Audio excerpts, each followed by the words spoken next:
Hi, I'm your Howard County Executive, Calvin Ball, and you're tuned into Mako's Conduit Street Podcast. Whether you're a Maryland resident, a government official, or just someone interested in learning more about public policy in Maryland, this podcast is for you.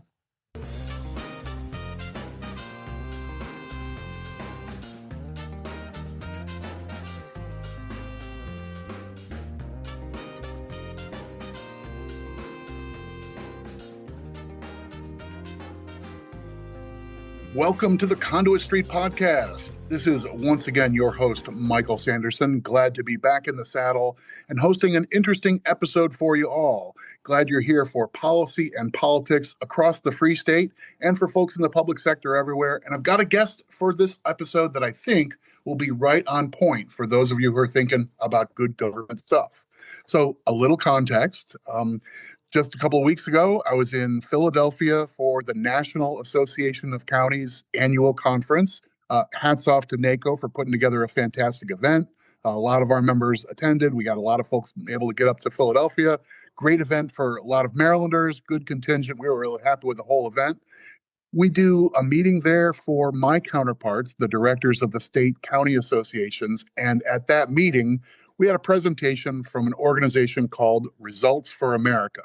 And I felt as we were kind of getting 5 or 10 minutes into this pitch, I was like, we've got a window of time for this audience, but this discussion is worth bringing home to our friends and listeners back in Maryland. So with that as a setup, I'm really glad to welcome Zach Markovits. He's the local practice lead for Results for America. Zach, thanks so much for joining. Thanks so much for having me. It's really a pleasure to be here. So, all right, I tried to tee this up a little bit, and Results for America probably starts to tell the story of the organization, but I'd like for our listeners to hear a little bit of what I heard in Philadelphia and what my counterparts in other state associations heard. Tell us about Results for America and the way you partner with public sector entities. So hit it, show's yours. Thank you so much. So Results for America, as the name suggests, we're a nonprofit organization, national nonprofit, that's dedicated to making evidence-based policy making the norm for government leaders at the federal, the state, and the local level. We believe in the power of evidence and data to solve the world's greatest challenges and are focused on increasing the impact of the over $1 trillion that governments at all levels spend each year to open up opportunities and advance economic mobility for all people. Since 2012, we have been working with and helping governments accelerate their use of what works to deliver better results, and have supported over $22 billion in government funds shifted towards evidence-based practices, trained over 14,000 leaders, supported the implementation of over 50 policies and executive actions. But so what does this mean, right? Like, what does it mean to help government leaders maximize the impact of every dollar spent?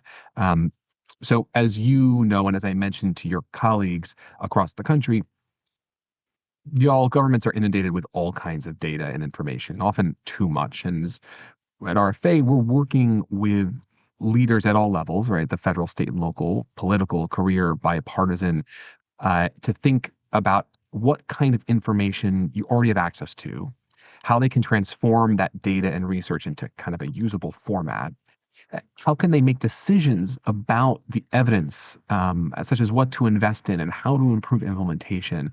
Where does capacity need to be strengthened so that the programs and the practices improve the outcomes that we care about? Access to housing, graduation rates, enhanced wages, childhood reading level, et cetera. And we do this in part by changing the way and working with those that are really driving these things, these thoughts, the way that governments invest dollars, budgeting and procuring services, running your own services itself, helping attach new impact requirements to the money that's flowing at all levels, And we do this by providing benchmarks of your capacity and ability to use data and evidence, coaching and providing technical assistance in identifying and carrying out the budgeting and grant making and contracting or direct services that invest funds in proven solutions, and building an understanding for what the impact of evidence-informed investments can do to help pinpoint strategies and expand model throughout your operations. Right, right. So to me, forgive me for a personal reflection, but I think there's a context here. Mhm. When I went to school, I studied economics, and then I layered on top of that public administration and a sort of public sector focus. But economists are good at models and that sort of thing, and thinking in the private sector, there's a lot of widget making, right? Economists are really good at talking about this company is going to make and sell widgets. And it's relatively easy for the actor in an economic model to measure success in really easy measurable terms. How many widgets did you sell? And when you shift your focus to the public sector, that becomes tougher to pin down. There are fewer obvious things to count and tally as victories and so forth. I mean, you mentioned some of those as end goals, but it seems like evidence-based programs and efforts is a way to try and bridge that gap, turn more of these things into things that we can measure as outcomes and goals, or intermediary steps towards their outcomes and goals. And that's a more productive way to try and focus your efforts in the public sector in the way that widgets can help the private sector focus. Is that a fair way to look at some of this? I think it's a really good analogy. And the idea of understanding what your outcomes are and really tilting towards them as much as possible. And even more importantly, making sure that decision makers at all level have the best information possible about Mm-hmm. what is working, what has worked, and how does that allocation of your resources? I mean, you're spending public dollars, you're budgeting, you're procuring, right? You're tracking this over time. How do you ensure that you can take the best advantage of those dollars as possible, given all the amazing information that exists in this broader space? And when I came and chat with you and your colleagues and the other state leaders about how we can help, it was, one of our signature efforts is our kind of shifting dollar technical assistance offerings, which is a free service. And it gets to this point, right? We know local governments across this country are investing large amounts of money towards efforts to increase economic mobility for all. And especially now with potential decreasing revenue and increasing responsibilities, this assistance is about working with governments to help look at the dollars that you're spending and how they might align really effectively towards high impact solutions that are demonstrated to achieve results that your organization is hoping to achieve, regardless of whether there's key climate goals or housing goals or education goals or some combination of those together. Right. And it would seem to me that not only would having measurable goals and investing in programs that have sort of been demonstrated to accomplish those goals, not only is that good for the policymakers, but you'd think it would be good for an audience who's trying to hold them accountable, for the voters who are contemplating whether to send people back to another term in office. If you see your county commissioners working toward these things and saying, we know this program is effective, so we want to focus on that, that seems like a good brand, not only for the outcomes, but also just for the optics, right? That's exactly right. And no public leader, everybody who runs for government in any kind of elected office often has a government performance or a good government aspect to any of their campaign. What does that look like? Mm-hmm. And how does that idea, that really philosophy of we're going to run an effective organization, align with the process piece of it? And we talk a lot, and I think colleagues over at the Government Finance Officers Association talk about this too, this match of process with principles, right? If you often have leaders that are principled around, we're going to run an organization that's really driving towards these key goals, what's the process that you can build around that enables everybody in that organization to not only row in the same direction, to feel confident in what they're doing in delivering outcomes. No one's working for government because they are trying to do something along some sort of circuitous path, right? They're doing it because they want to achieve something meaningful for their neighbors and their residents. And so how do you ensure as an organization you're doing that the best you possibly can? And so we're lucky enough to be able to kind of work with folks at the state level, at county level, at city level, to try and do just that. Okay, so I appreciate the sort of 101 and 201 blended conversation there about what you all do and the relationship you have with public sector partners. So you dropped a few areas where finding measurables is difficult, but data can help you move in the right direction. I mean, can you sort of flesh out just pick a success story or an area where RFA has dug in and said, we think this area works, there's evidence behind it, and we're going to try and steer some of our partners in that direction? Is there a subject area where we can make this less abstract and more real? Absolutely. Yeah. And I think, so yes, let's talk a bit about what we can talk about Maryland, actually, given that that's where this is focused. Sure. Sounds great. Yeah. So we have been working. I oversee all of our work at the local level, but we also, as I mentioned, work at the state level, and we've been working really closely. We've been working with the state of Maryland for a bit of time, and I'll mention that the current governor, Wes Moore, has made really clear that data and evidence are central to his vision for improving outcomes for Marylanders. Right. And at Results for America, we have built a really strong relationship with Maryland over the past many years, and then most recently with the governor to support these efforts. And so his office reached out to us about some pro bono support a couple of years ago. And with our help, the state has taken some big steps towards using evidence in their kind of grant making and budgeting process. So let me get a little more detailed. Last year, Maryland successfully became kind of the ninth state in the country to establish a statewide definition of evidence of effectiveness for the purposes of budget development. So that means that they're saying this is what good looks like. This is what excellent looks like for evidence, and we're going to sort of tack towards that. And it was the 10th state in the country, so top 20%, to collect evidence information as a part of the budget request process. And so recently, the state asked RFA and our philanthropic partners to really help supercharge their evidence-based decision-making efforts by embedding a fellow there within the state's Department of Budget and Management to support the process. And we've been supporting the evidence-based grant-making efforts. And so I'm sure many of the listeners here have heard of the Enough Act and Governor Moore spearheading the Enough Act, which created a grant program to fund local partnerships addressing the root causes of poverty.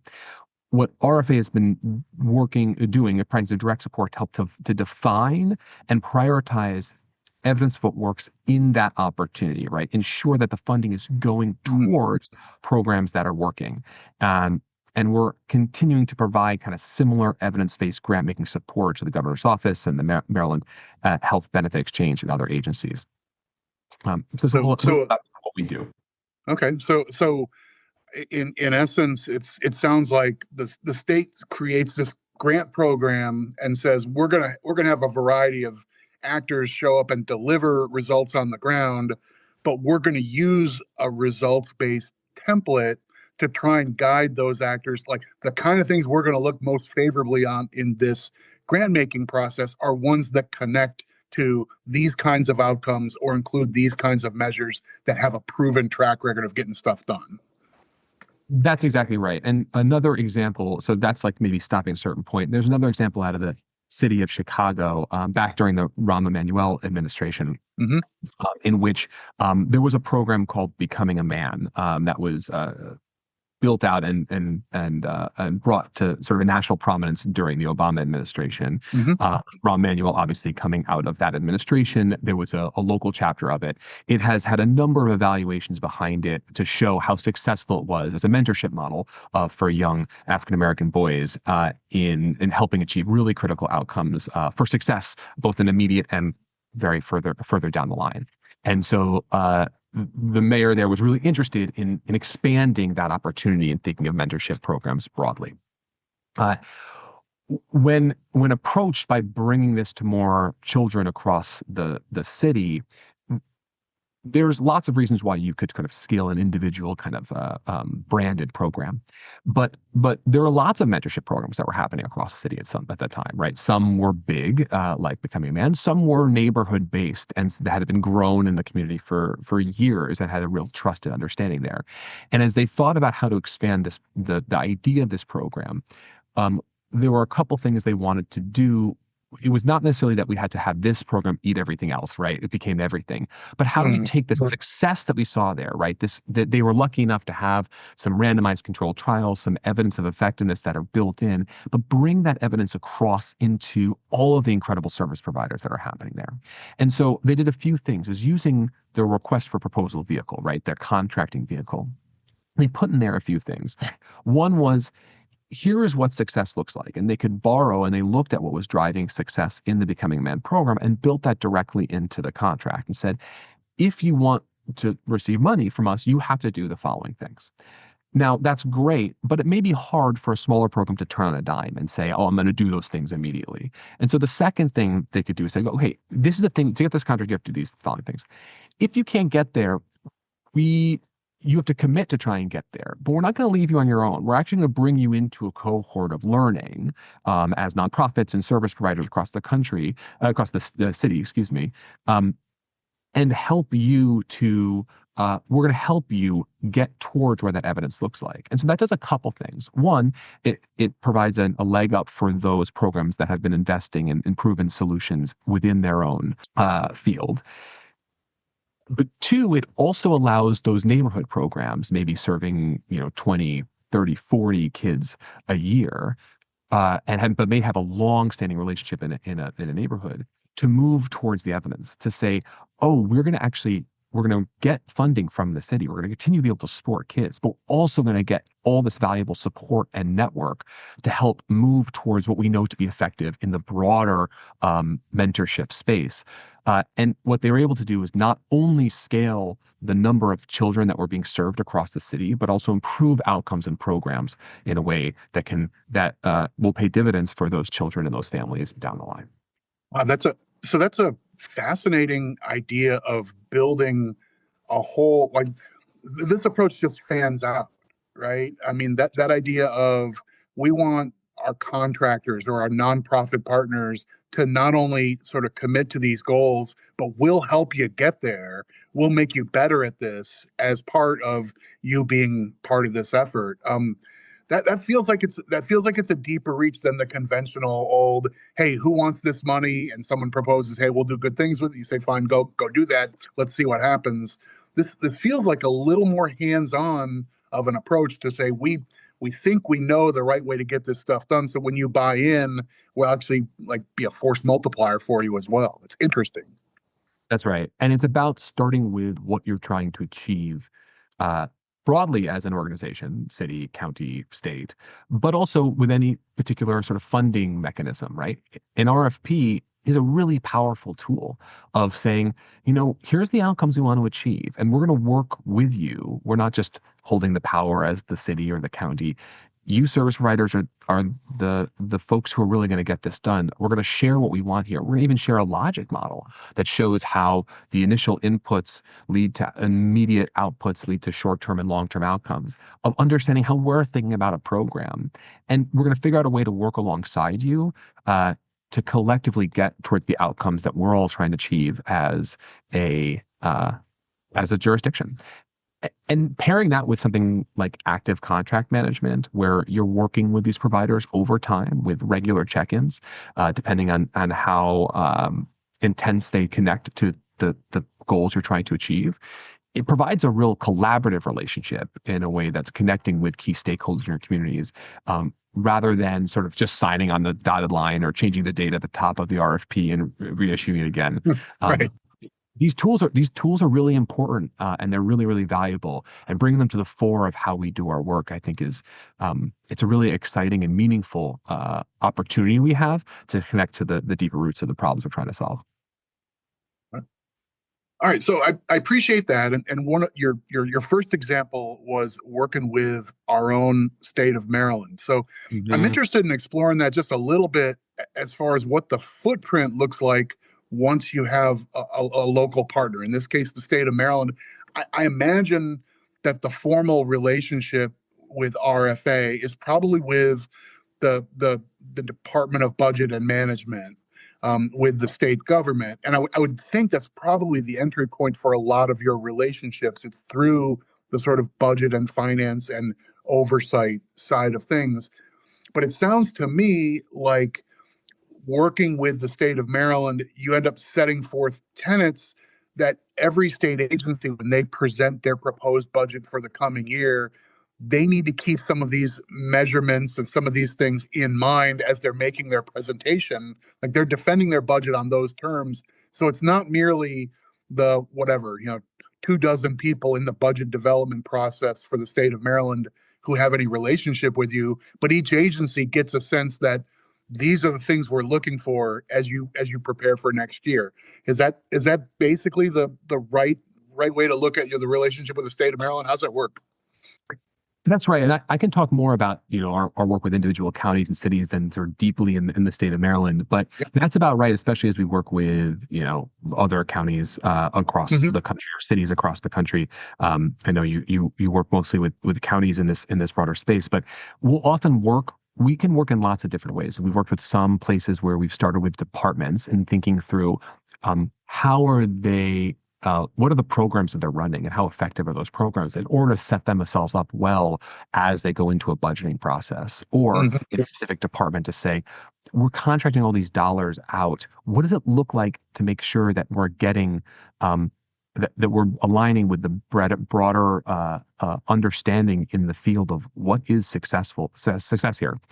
Uh, Often a really successful relationship is working directly, as you mentioned, with the budgeting offices as you think about the process pieces of running through a budget and how you're communicating and delivering this work across. So the instructions that come out right in the beginning of a budgeting process to departments that say, what are we looking for? The templates for filling these out, the scorecards as they exist to measuring proposals, whether they're enhancements or reductions or changes. Those are really meaningful. The real secret or real the magic here is when both of those things are true. When Mhm. leadership, budgeting, and the budget office, whatever it is called, the finance office budgeting, depending on the place, and departments or agencies are all aligned. Not every department director or agency director is on board with changes like this immediately, but there's always a few in every organization I've worked with that have said, I would love to do this better. I'd love to figure out a way to better understand my programs, how effective they are, and how does the allocation of the funding that we have done, what is it doing to deliver this work? And there's a long history of performance management in Maryland, I know. And how can I connect something like performance management and funding evidence-based strategies and evaluation in a way that gives me a really comprehensive picture of, especially as I'm thinking about either something new in our department or as we face right now, often sort of shrinking that down, the way that can continue to deliver for residents in a way that I feel really confident is maximizing the dollars I have to spend. Got it. So I think some of that in my mind is it's a bit refreshing, almost by contrast with the way I don't know, like the stereotypical old school public sector is thinks of accountability in terms of, did you file the report you were required to file on time? Can you survive a financial audit that will ask questions? Were the funds used in the manner prescribed in your budget or in your grant or whatever? And things of that nature that they're sort of like checking boxes procedurally. Was this RFP process consistent with our public notice requirements, and was everybody given a fair chance to compete, et cetera? But when you ask check the box kind of questions, you miss, like, did it work? Did it succeed? Did we move the needle on the thing we were trying to address? And the sort of considerations RFA is invested in seem to be closer to what I really want more so than the checking of boxes, which, I mean, it has its place, but governments get notorious for being about details rather than vision. This feels like it moves you in maybe a more productive direction where you have those opportunities. I think that's exactly right. And I will say, there's all of those box checking exercises have a place, and there's a reason for some of those, many of those to exist. And there's like financial reasons, there's auditing reasons. Like these are really critical aspects. You brought up, you said you were an economy. You studied economics back then, right? There's thing called Goodard's law, which states that when a measure becomes a target, it ceases to be a good measure. And fundamentally, there's this idea that when you are taking a measure and saying like, oh, that's going to be the thing I'm shooting for, it clouds out everything else, rather than measures being really fundamentally hard, that are things to wrestle with. Like we're lifting people out of poverty, right? We're thinking about ways to improve reading level or readiness for kindergarten, right? Those are things that are hard to move, and there's many factors that go into it. Mm-hmm. Targets that may come underneath that you're trying to do to influence it, but you are trying to really shoot for some of the harder pieces that exist in this broader space. That's a really interesting and complicated question. If we can build in, and this is where the process piece comes in, those box checking pieces, right, earlier in the way, so that those who are, just putting out fires constantly can follow sets of instructions that enable them to sort of force into achieving those larger outcomes, looking at and wrestling with those broader goals. That's a really exciting way to do both things. And so, can we make the process match the principle? Can we make the systems and the forms you're filling out to submit your budget that include, the sort of standard ways of doing it, that boxing exercise? Can we make those something that forces a conversation about what is working or not, that enables a conversation that drives either a change or continuation? That's an exciting way of thinking about using the tools of government to deliver towards the broader missions or outcomes we're trying to achieve. And so a way of doing that would be, there's often like a budgeting form, you'll say, oh, tell me about your performance, or tell me what evidence supports this. And it's an open box. It's unclear how that's used, right? Shifting that to have more definitions around, this is what we mean by what works. Like this is different tiers. And here, you don't have to think too deeply about this. Like, where does it fit and how do you know? And then, just so you know, depending on this, we're going to score it in this way. Is it going to make sure that this does or doesn't get funded? No. But it enables a conversation as you reach out to your county manager or your assistant county manager or whoever is helping to kind of structure this out, to give a better understanding of what do you know, what do you still need to learn, where are the pivots you can make, and how do we ensure that we're investing in this or something else that's looking at the broader goals we're trying to achieve as an organization. So Zach, you steered us in a direction that I was interested in going in anyway, and that is based on some Maryland experience over the last. I've worked with our association for a pretty long time, so I've kind of been through a few generations of different ideas and trends and so forth. I don't go quite all the way back to zero-based budgeting and stuff from the 70s and whatnot, but not too far from that, I guess. Anyway, we had a pretty big trend in Maryland, sort of led by a Baltimore mayor who then became Maryland governor, where we had a lot of stat-driven project evaluation and program evaluation. So it was police stat and city stat, and then it became state stat and bay stat. A number of our jurisdictions created county stat, and it would sort of be, you'd sit as a panel, you'd bring in the agency, and they would talk through like specific target, numbers, numeric goals, how many acres or how many arrests or, things of that nature. And there was a big trend that I think has abated somewhat.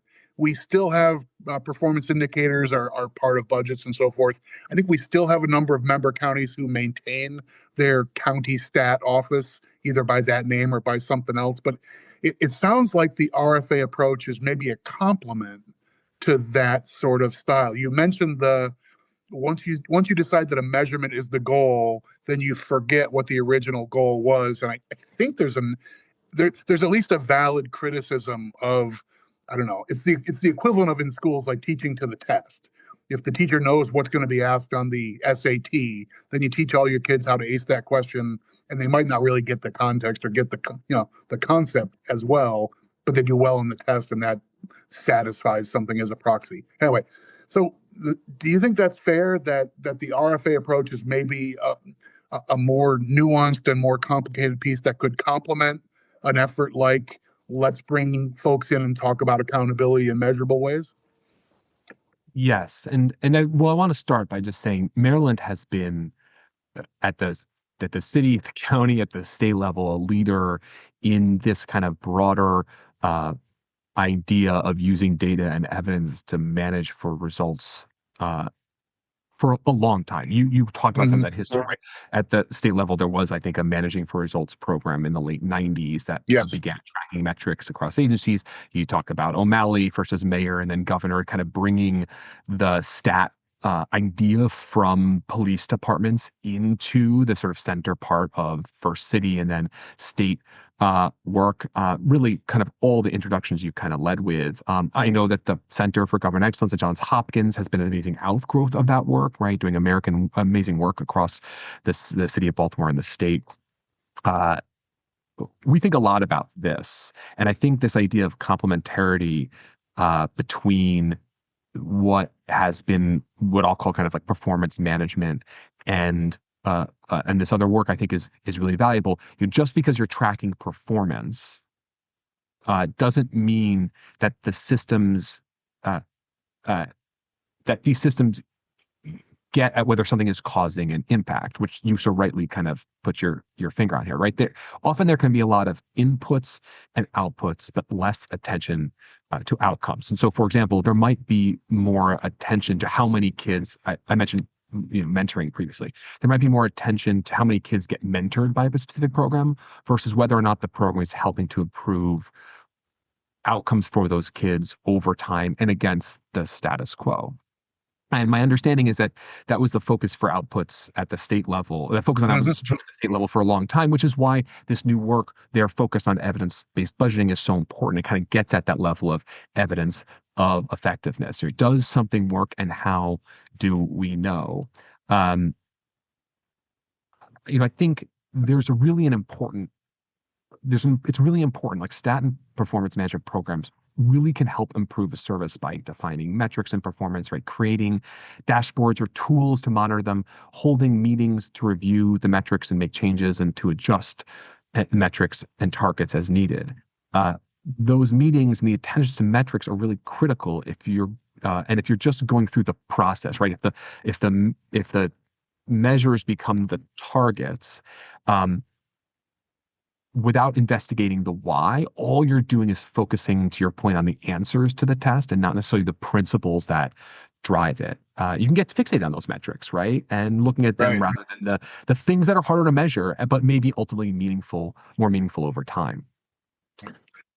All right. Well, I am one of the things I like about doing a podcast on a topic like this is I am learning as we go, and I've been scribbling things and Googling things as we've been talking. So that's like the best version of this conversation, at least for me personally. So I appreciate the context for what you do and so forth. Now, I know you dropped along the way that you were working with a client on a basis that for them was effectively free. So you also mentioned that your organization, when you talked with my peer group up in Philadelphia, you mentioned that RFA has a philanthropic arm that supports its work and so forth. So can you describe what the relationship looks like? Let's say someone's listened to this podcast, they're enamored with this idea, and they're like, this might be what my county's looking for. What does an evolved relationship with a county government and Results for America end up looking like? How's that look? Absolutely. So a few things more about RFA. I really appreciate you opening that door, which I didn't mention in the beginning. We do our work confidently, objectively, and independently, and we're 100% bipartisan. And to your point, because we are all philanthropically funded, RFA does not apply for or receive government funds. We're really blessed to be able to provide all of our support at no cost to the cities, counties, school districts, states, and workforce boards that we work with. This means that our support all the support that we offer, whether it's, one-to-one support directly, one-on-one with a jurisdiction, a hands-on workshop, or a virtual info session, is 100% free. At no cost to the jurisdiction, right? It takes time. That's not nothing. But we don't charge for our services.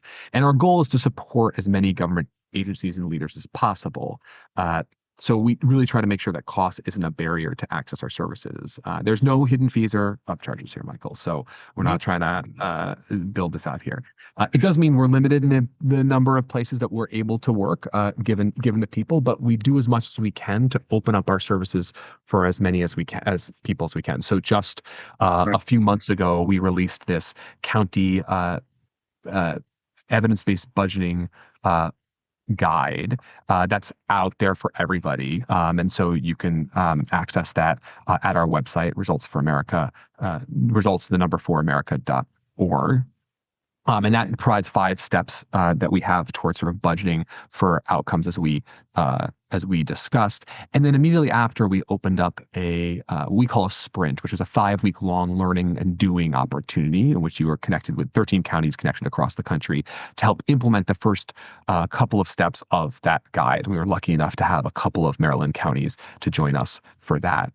You'll see more of those in the future, so please be in touch and also take a look at our website, or feel free to reach out directly to me and to our team. You can do so at our website, or you can find it localgov@results4america.org. Okay, so we will set up links and information in the show notes and in the document we put onto our website that contains the podcast to make it easy for folks to find you.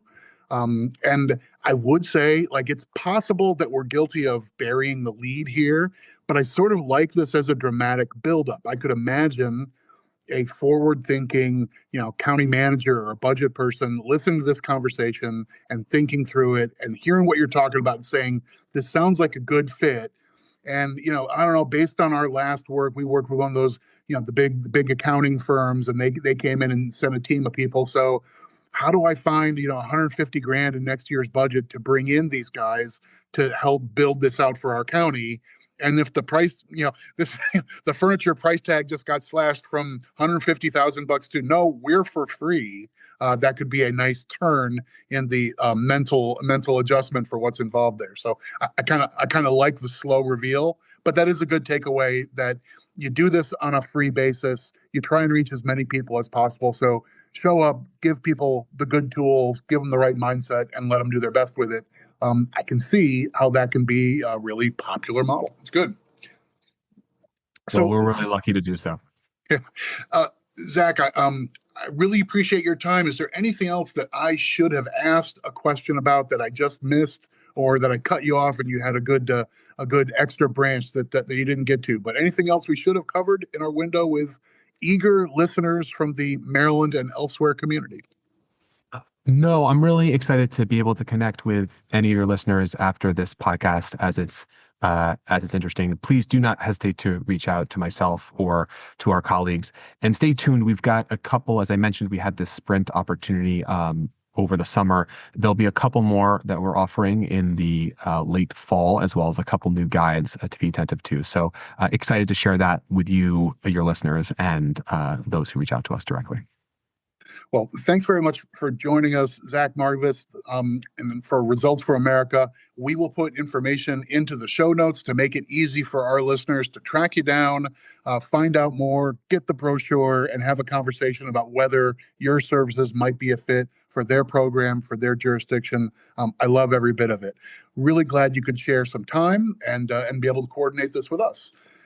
For our listeners, thanks very much for joining this episode. We'll leave it here. If you liked what you heard on Conduit Street, and I know you did, go ahead and smash that 5-star review. That's the best way to let the rest of the world know what they've been missing out on. And subscribe so every episode gets sent right to the device of your choice. But on behalf of Zach Markovits from Results for America and our producer, Chantel Malcolm Lim, this is Michael Sanderson, and we talk to you soon.